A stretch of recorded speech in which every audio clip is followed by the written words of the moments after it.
you. Hi, everybody. My name is Jennifer Morowicki, and I'm here with my colleague Jasmine Smart from the Faculty of Graduate Studies. And Jasmine will speak to you a bit more at the end of the presentation for any questions that you may have about application processes. But I'll be delivering the presentation today. So I work with the Office of Research Services here at Dalhousie. My title is International Research Manager. And basically what I do is I work with professors here at Dal to help them to develop their international research interests and help them to find external funding to support those research interests. So I'm really pleased to have this opportunity to speak to all of you today about Dalhousie and the areas of research strengths here at our university. And just a housekeeping detail before we begin, if you have questions as you go, please feel free to type them into the chat box. But I'll deliver my presentation, and then when I'm finished, Jasmine and I will go back through the chat box and look at your questions and answer as many of those as we can. So to begin here on this first slide are just some numbers about Dalhousie Research that might interest you. We are, as you probably know, located in Halifax, Nova Scotia. We have, at last count, 928 full-time faculty, over 19,000 students, and those students are spread across 5 different campuses. We have 3 campuses here in Halifax. We have another campus in Truro, which is a town about an hour's drive north of here in Nova Scotia, and that's home to our Faculty of Agriculture. And then we have a 5th campus in St. John, New Brunswick, which is a satellite location for our medical school. So Dalhousie, as you might know, is a member of the U15, and the U15 is a group of the 15 most research-intensive universities in Canada. So it's quite a prestigious group in Canada. And we are the only U15 institution in Atlantic Canada on the East Coast. And we're home to 13 different faculties. We have 27 research centers and institutes, and 2 affiliated teaching hospitals. And annually, researchers at Dalhousie now attract over $155 million Canadian in external research funding. And our researchers have really been extremely successful, particularly over the past 10 years, in being awarded research chairs and a whole variety of prestigious academic prizes, some of which are shown on this slide here. So last autumn, after a consultative process that lasted almost a year, our Vice President Research and Innovation here at Dalhousie launched a new strategic research direction for research and innovation here at our university. And the plan is called Impact Together, and it is going to serve as our guide for the next 5-year period, 2018 to 2023. So this graphic here on the screen shows you the 5 strategic research clusters on which we're going to be focusing our research activities. And they are, as you can see, sustainable ocean, healthy people, healthy communities, healthy populations, food security, culture, society, community development, and clean tech, energy, and the environment. So then around the outside, you can see that there are 2 rings, and they're labeled Big Data and Innovation and Entrepreneurship. And these are what we call our cross-cutting themes, because they inform all of the 5 strategic research clusters in one way or another. So I'm going to spend the rest of this presentation really talking more about these 5 clusters and the 2 themes in more detail. Before I do that, however, I would also like to mention this, that many of you probably are quite familiar with this graphic on this slide. These are the United Nations Sustainable Development Goals, the SDGs. For those who don't know about this, these are the most comprehensive set of shared goals that the international community has ever set for itself, coordinated by the United Nations. And they're really intended to serve as an overarching roadmap for future international cooperation on the world's most serious and pressing problems from now through to the year 2030.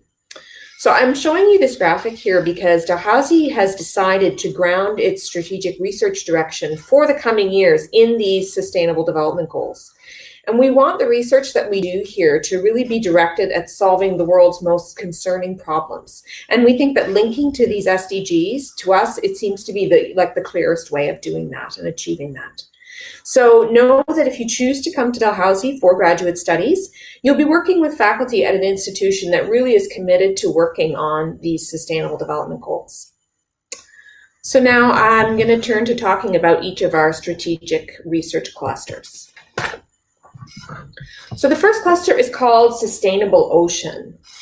So internationally, Dalhousie probably is best known for the caliber of its oceans research. We have a reputation as an oceans university. Probably if you ask people around the world if they know anything about Dalhousie, it's most likely they will say oceans. So on this slide, you'll see a list of areas where, topic areas that are really of special interest and importance to the university in terms of oceans research. So these include changing climate effects on the ocean, sustainable aquaculture and agro-ecosystems, sensors, analytics, and autonomous vehicles, ocean engineering, networks, communications, materials, and tidal energy, marine and environmental law, policy and governance, cultural and social development of coastal landscapes and communities, and marine risk evaluation. So quite an interdisciplinary list. And you'll also see on this slide the 10 sustainable development goals to which we have been able to most closely link our oceans research. So the ocean, of course, is integral to the economy, the culture, the sustenance of Canada, and indeed for our entire planet. And Dalhousie has, particularly over the past decade, really established itself as a world leader in oceans research. So we're doing everything from tracking marine species to advancing ocean governance, and really our ocean researchers are doing an amazing job of driving breakthrough discoveries every day. We take a really multidisciplinary approach to our work here. We're involved in many international research initiatives, and these include things like our Ocean Frontier Institute, the Ocean Tracking Network, and the Marine Environmental Observation, Prediction, and Response Network. MEOPAR is the acronym for that. So these kinds of initiatives and others really allow our researchers to contribute to the most critical ocean challenges that we face in Canada and around the world at this time. I won't read all of this slide, but just for you to have a look at it, these here are just some facts about our oceans research and some of the large-scale initiatives that are supported here out of the university.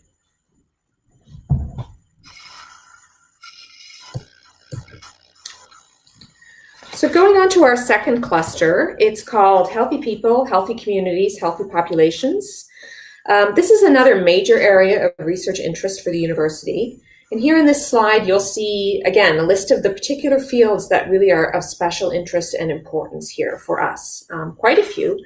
So things like infection, immunity, inflammation, and vaccinology, genomics, bioinformatics, and health, community, population, and Indigenous health and well-being, primary and continuing care, transformation, mental health, resilience, and health equity, chronic disease prevention, including treatment and management across the lifespan, body function and mobility, neuroscience and brain function, health data analytics, artificial intelligence and technologies, and critical health, health law, health policy, and bioethics. And again, we've indicated here the 6 sustainable development goals to which our health research is the most closely linked. So Dalhousie's approach to health research really is grounded in an understanding that the health of individuals and communities and populations, it's really interconnected and it's interdependent. So we're doing everything from vaccine research to investigating the social, cultural, and environmental determinants of health and wellness. And really in doing that, we're producing knowledge across the health spectrum. We serve here as the major training center in Eastern Canada for the life sciences, health professions, and health law and policy and research personnel for those fields. Our research in this area involves work done in a range of faculties at Dal, but primarily medicine, health, and dentistry. But we also work with provincial health departments, hospitals, research institutes, and research foundations.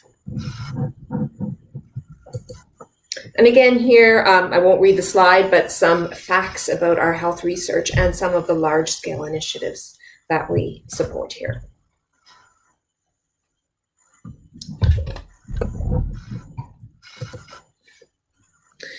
So our third cluster is clean technology, energy, and the environment.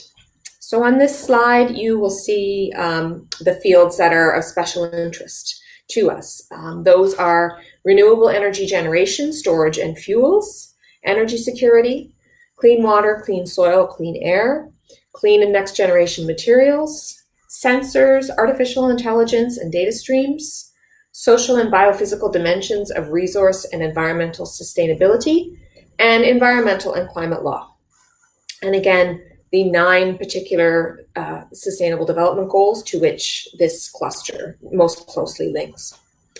So I'm sure you'll all agree that managing and developing new and renewable energy resources and at the same time minimizing their environmental impact is really one of the world's most serious challenges at the moment.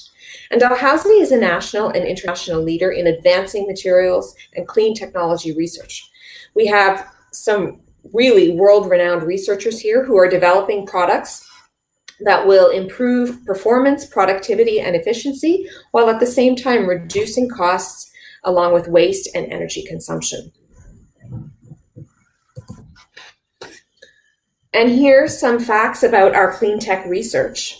I think the very best fact here that I'll draw your attention to at the top, Dr. Jeff Don, definitely one of our research superstars. He is actually one of the pioneering developers of the lithium-ion battery that we now use and everybody in the world uses in powering laptop computers and our cell phones. So he was one of the people who pioneered the development of that. And he is here at Dalhousie. He continues to work on battery technology. And at the moment, he actually has an active research partnership with Tesla Motors, the electric car manufacturer. So that's pretty exciting, as I think you'll agree.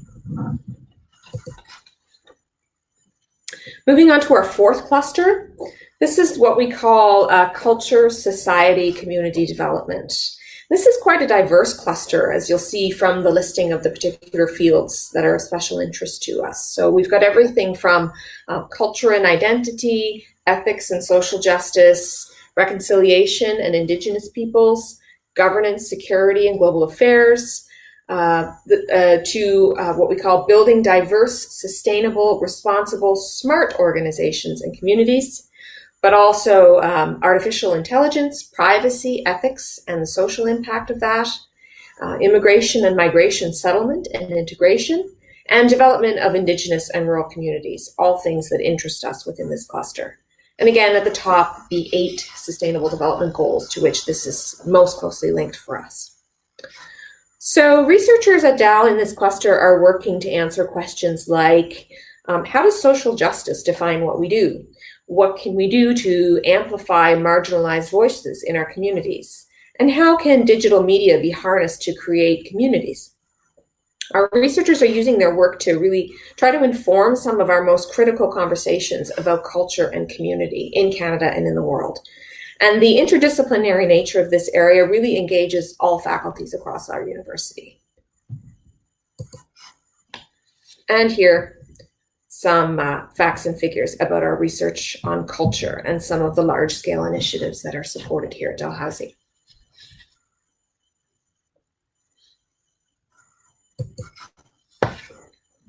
Finally, our fifth and final cluster is food security.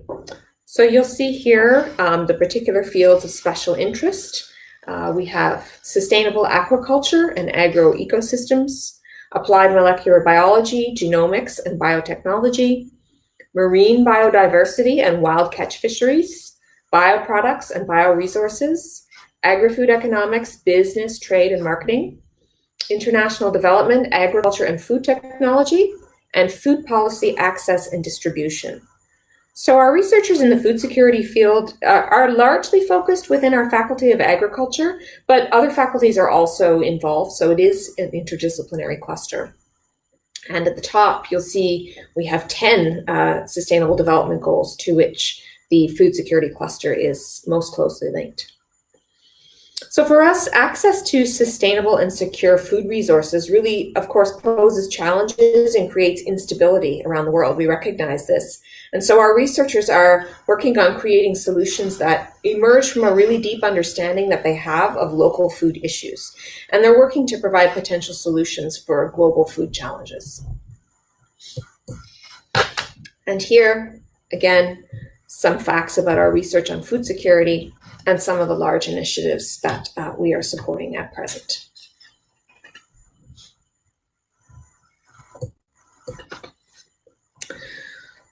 So as I mentioned at the start of this presentation, we also have these two special themes that cut across all of our 5 research clusters. So the first of these themes is big data. And big data, it's a bit of a buzz term, but it includes specialist fields like data science, machine learning, analytics, and big data, information systems, cloud and web scale computing, data-driven decision and policymaking, which involves social, behavioral, and business analytics and management of data. And finally, law, technology, and the ethical use of data, which of course is a great concern. So Dal has really a lot of expertise in collecting, using, analyzing, and interpreting big data, which is really enabling new opportunities for the university to conduct research, analysis, and provide insight across really all of the university's research clusters. So that's why this is considered to be a cross-cutting theme, because it impacts all of the clusters in some fashion.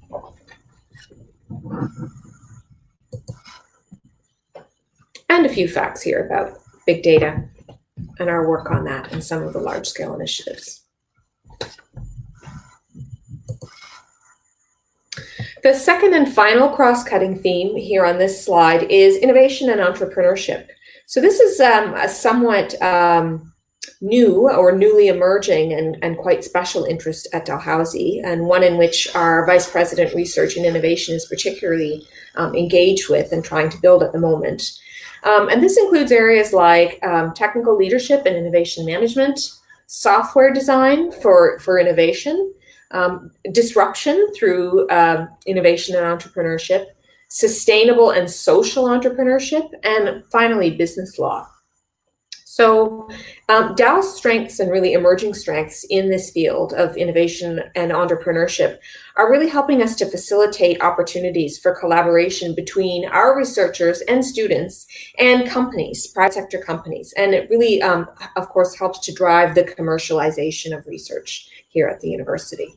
So again, this is something that potentially has impacts across all of our strategic research clusters. So this is why it's considered a special cross-cutting theme. And here, some info about some of the initiatives that we have started in this field. I think one of the most exciting that's noted here, kind of midway along the slide, is the minor in entrepreneurship and innovation. This is quite new. I think it's only very recently been approved, and so students who come to Dalhousie can opt in many programs to take a minor in entrepreneurship and innovation. So this would allow students from all kinds of different academic programs to integrate this area into their broader degree studies and gain some skills and knowledge in this area. So we're quite excited about that as a new initiative.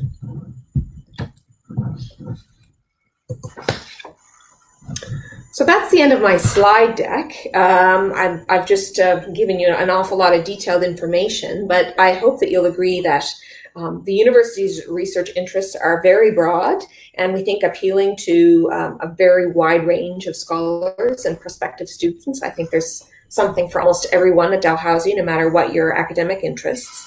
I would like to close by telling you that as part of our new strategic research direction, Dalhousie has committed to the goal of doubling the number of PhD students enrolled here at the university over the next 5 years. So I very much hope that you'll consider joining us. You'd be very welcome with us here. So at this point, Jasmine's going to come and join me, and we'll entertain any questions that you might have. We'll start here with the chat box to see if there are anything. Now, I'm not seeing any questions, but that doesn't mean there aren't any. If you have any questions, please go ahead and type. I should say Jasmine is here. She works with graduate studies, and she can answer any questions that you might have about applying to Dalhousie and that whole entire application process. Is there anything more you want to say about that, Jasmine? Sure. Also, if you have questions about what graduate programs are available, or I think between the two of us, we'll try to field the questions you have. So it looks like you answered all the questions that everyone in the world has, Jennifer. I think we might be all good. I've stunned everyone into silence. Maria, you aren't seeing any at your end?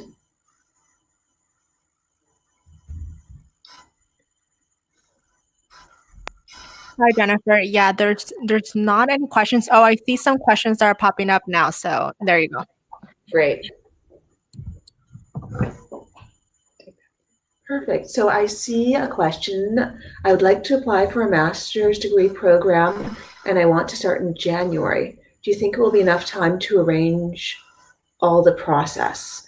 So there's a few different elements there. The deadline is still, it hasn't passed yet for January admissions, but depending on whether you have your own scholarship or your own funding, or you're hoping to get a particular scholarship, some of the scholarship deadlines have passed.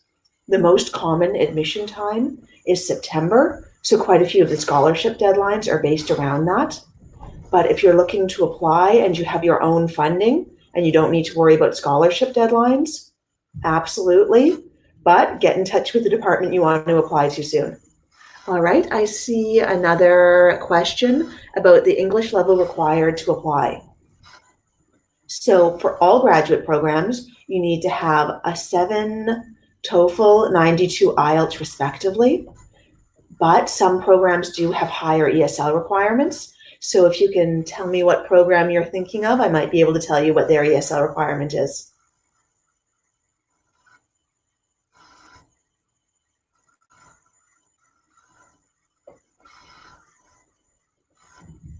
We'll just wait a moment. We can see other people are typing questions. We'll give some time for typing.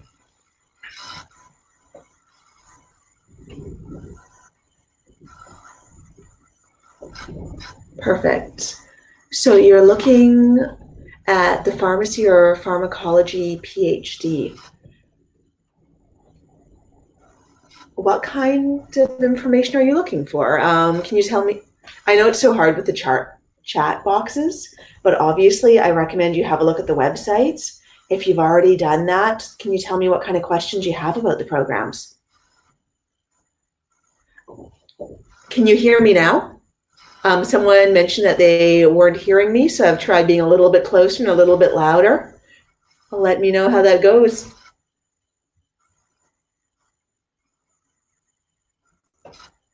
So obviously with the pharmacy or pharmacology programs, you'd need to have a background in whichever one you're looking at.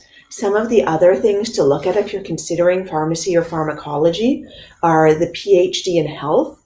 That's an interdisciplinary PhD specific to the health and medical professions. So it's rather fascinating and something that not a lot of universities have. So particularly if your interest in pharmacy or pharmacology intersects with another discipline, have a look at that. And if your interests are like really broad, you want to get out of the academic silos entirely, have a look at the interdisciplinary PhD. That requires you to be interested not just in 2 different programs within health or medicine, but in 2 disciplines that are completely disparate. So it's fascinating, and have a look at both websites, please. So another person is asking about postgraduate work permits. So in Canada, only immigration consultants can give advice or information about immigration. So I'm not going to do that, but I can tell you that many students do secure postgraduate work permits. Have a look at the government website. Also have a look at, oh my goodness, is it the Atlantic Strategy? The Atlantic Strategy for Immigration, which provides some possibly even better immigration pathways for people in the Atlantic provinces, which is where we are. And as Jennifer said, we're the only U15 university in the Atlantic provinces.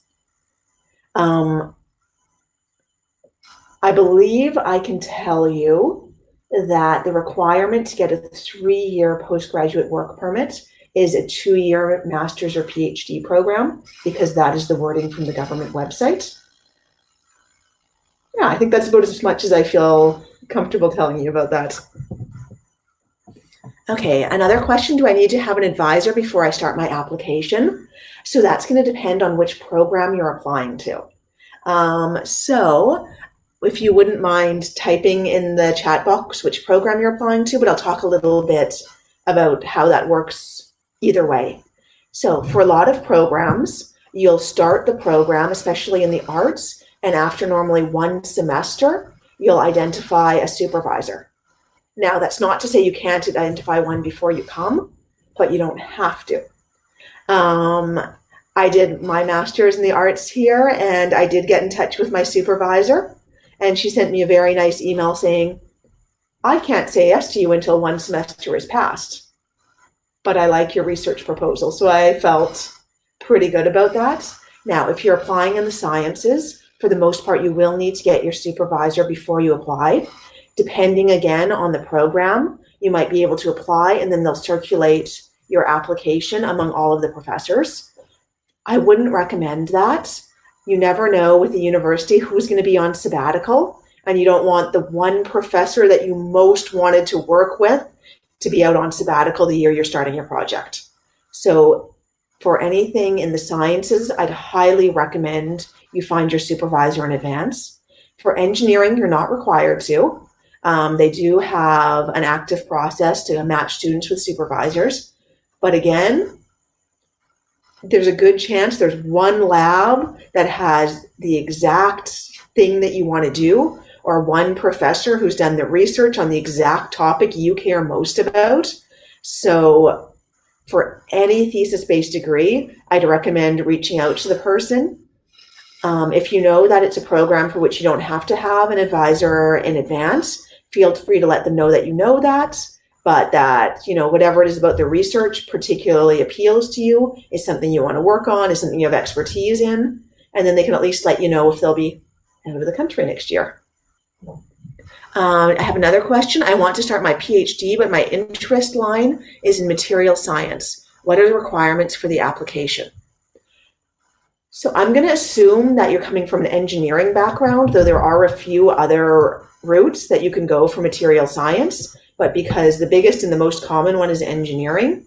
If you're going into the master's program, essentially what you need is a bachelor's degree in engineering, and if you can show that you've done research, that you've done a major paper, if you had any publications, if you've been a research assistant in things relating to material science. In this case, it'll be either material engineering, process engineering, or food science. Again, I'm just assuming you're in engineering, so please type and tell me if you're not. And depending on which of those 3 programs, there's a few specific courses they're looking for. You'll be able to find that on their website. All right, I have a message about the Doctorate and Law Program. So we do indeed have a PhD in law. So it's not an SJD here, it's a PhD in law. And yes, for things I can say about it, sorry, the more specific the question, the better I'll be at answering it, but I can talk a little bit. Obviously, with law, have a look at the faculty members. They have a number of specialties around international law, environmental law, law and social justice, Canadian law. So have a look at their priority research areas. Is that something that you would? If you go to the Faculty of Law website, they have a section labeled research. If you click on that, it will tell you all about their primary interests and the faculty interests. Thank you very much. And it's a PhD program along the same lines as most of our PhD programs. You'll take some courses, you'll do your comprehensive exams, and then you'll write your thesis, and the thesis will be the bulk of the degree. And I'm hoping I answered your question. If not, please let me know. All right, I have another question. Hi, can you please advise me about the scholarship or funding opportunities for a master's in oceanography? So for scholarships, they're extremely varied. They're going to depend on things like your country of origin, your background, if you're over the age of 30, how many years you've been out of school. But what I can tell you is that there are many scholarships available for the sciences, which is obviously including oceanography. There are some specific oceanography scholarships, and because we rank very well internationally in ocean sciences, your own national scholarships, depending on which country you're in, are very likely to support you to do an oceanography degree at Dalhousie.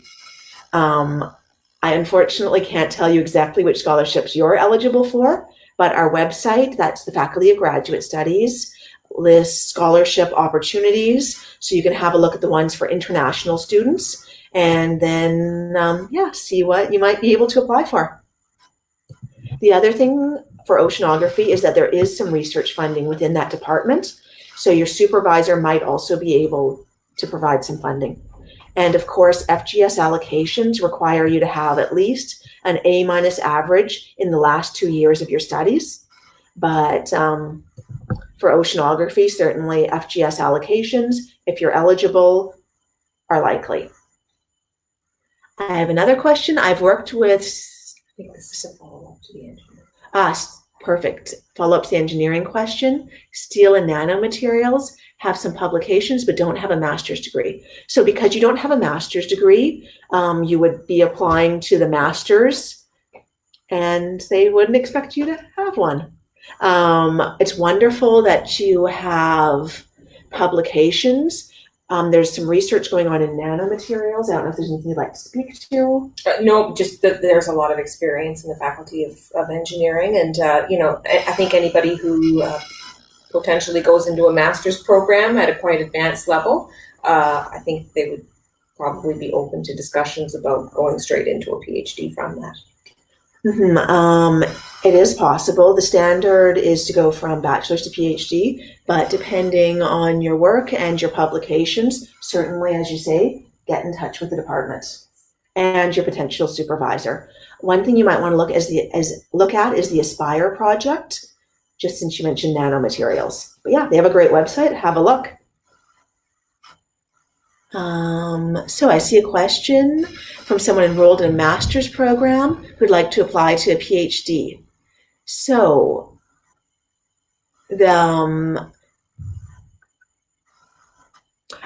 yes. So the question is about having a transcript to apply with. So absolutely, we do want your transcript, but it does not need to be your final transcript. So it's very common for people to want to go directly from their undergraduate degree to their master's degree, or from their master's degree to the PhD. And so, of course, your last term or even potentially year of courses is not yet on your transcript, and your degree you haven't been awarded yet. That's not a problem. Send your in-progress transcript. That's all we need. And then we'll need your final transcript within 90 days of when you start your program. So it looks like you're interested in starting in September. So we'd want your final transcript from your master's degree now by the end of November. So that would be November 2020, assuming that you're starting September 2020. And I know that's just a lot of months and numbers I threw at you. So let me know if you want clarification. So there's a question about whether you need to have a published article to apply for a PhD in environmental science. First, unfortunately, we don't have a PhD in environmental studies. We have a PhD in environmental engineering. We have the interdisciplinary PhD, which is somewhere where you can work with environmental science and the PhD. And you might also want to look at the PhD in biology and the PhD in agriculture. So for the question of whether or not you need to have publications, it's not a requirement, but it is a way of showing your research interests and abilities. So if you're able to establish that other ways through your academic record, through conference presentations, through research you've done, that's wonderful. But if you're currently in your master's degree and you have the opportunity to publish, whether it's a first author or an additional author, Yeah, it's a great opportunity. It strengthens your application, and depending on which scholarships you're applying for, it may also strengthen your scholarship applications. Yeah, well, thank you for the answers. That is awfully nice. I'm not seeing any more questions. Are there some more questions? Oh, yes, as you say, see people typing.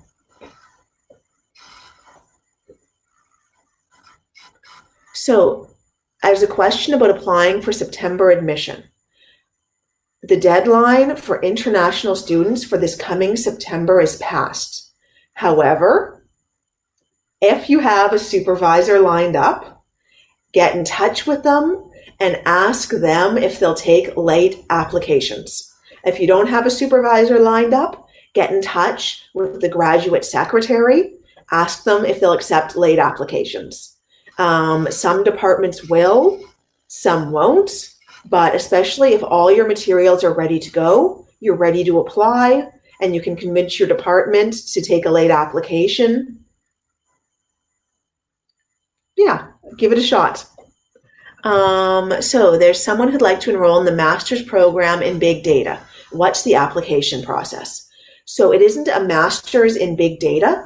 The most common degree is the master's in computer science. So there's the Big Data Institute, which you discussed. Computer science is obviously a major contributor to that. There are also contributors from engineering. So you could look at an engineering master's degree, particularly in electrical and computer engineering. You could also look at something like the Masters of Information Management, the Masters of Library and Information Studies. Does anything occur to you that I didn't mention?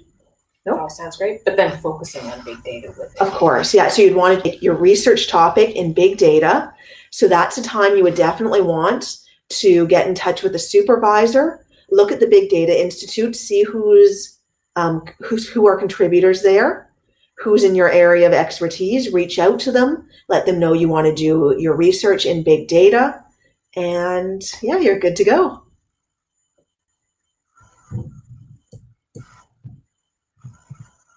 Now, it looks like there's, again, a couple of people typing, so I'll wait and see if oh, there we go.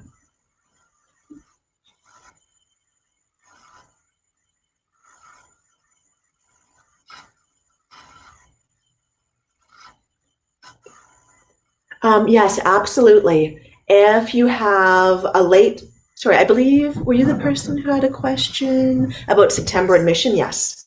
So for September admission, get in touch with the department right away. Send an email right after this webinar, and then they can let you know if they're accepting late applications.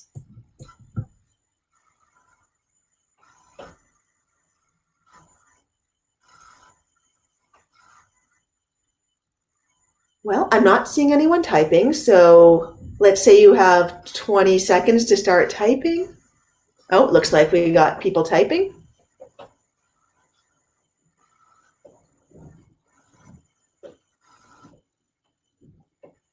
I feel like I should have some good patter about Dalhousie to like fill the silence. It's starting to be a lovely time of year. I don't know what else to say. Summer's coming. Summer is coming. Crocuses are out. Yep. One of the things I didn't know before coming here was that it's really genuinely quite close to the beach. I mean, obviously you're here for very serious academic research reasons. It's also nice being able to drive to the beach after a day at the university. So I have a question. Is someone interested in a master's of material engineering? And they're looking at the difference between length of program of 1 year and average time of duration is 2 to 3 years. So the difference is you'll pay 1 year of program fees. So that's the full fees when you go to Money Matters and you ask how much does this program cost? That's the program fee. After that first year, you're allowed to graduate, but it's very common because it's a research-based master's for everyone's research to not go 100% perfectly. So say one research finding is not exactly the way you anticipated. It's very common to take at least 2 years to take the courses, do your research, write it up. And so because you're allowed to graduate in 1 year, we charge you continuing fees after that first year. So that's about half of the fees for the first year in each subsequent year. And the average time to complete is more like 2 to 3 years, depending on how ambitious your research project is, how long it takes you to write your thesis, whether your data collection takes time, if your research runs into any snags, all kinds of things. I most certainly took an extra term to finish my master's degree, and I don't feel bad about it. It was nice only paying half the fees.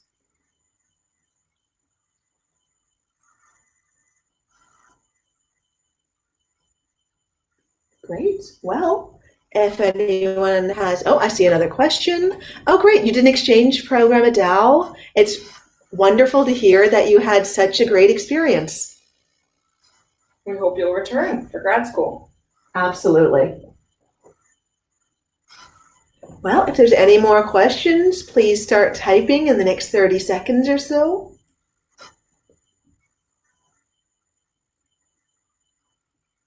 And thank you so much, Jennifer, for the wonderful presentation. And thank you all for attending, for the great questions. My information is all available on the Faculty of Graduate Studies website. If you find any follow-up questions, feel free to send me an email. And yeah, thank you so much for taking the time to listen to our webinar. Something like that. Yes, thanks very much. It was great to have an opportunity to talk to all of you. And we hope to see some of you at Dalhousie. Great. Have a lovely afternoon.